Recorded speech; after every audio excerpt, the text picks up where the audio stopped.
வங்கியில் வரவு வைக்கப்பட்டதை அறியாமல் மகளிர் உரிமை தொகை கேட்டு சீர்காழி கோட்டாட்சியரிடம் மனு அளித்த பெண். ஒரே நாளில் 24,000 ரூபாய் கிடைத்ததால் மகிழ்ச்சி அடைந்த பெண் கண்ணீர் மல்க நன்றி தெரிவித்தார்.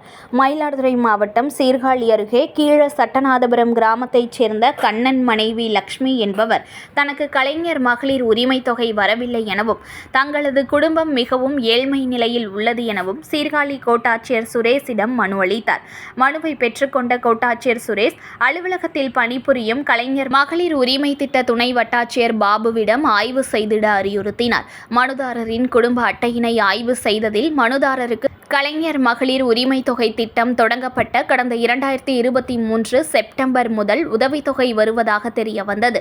மேற்படி தொகை சீர்காழியில் உள்ள தனியார் வங்கியில் தொடர்ந்து வரவு வைக்கப்பட்டு வருவதாகவும் அவ்வங்கியில் சென்று பணத்தை பெற்றுக்கொள்ளுமாறு லட்சுமியிடம் அறிவுறுத்தப்பட்டது.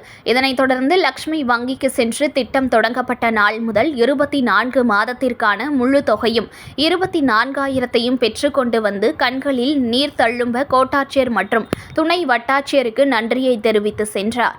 இதில் வருவாய் கோட்டாட்சியர் நேர்முக உதவியாளர் மேகலாவுடன் இருந்தார். செய்திகளை உடனுக்குடன் தெரிந்து கொள்ள லைக் பண்ணுங்க, ஷேர் பண்ணுங்க, சப்ஸ்கிரைப் பண்ணுங்க, மறக்காம கமெண்ட் பண்ணுங்க.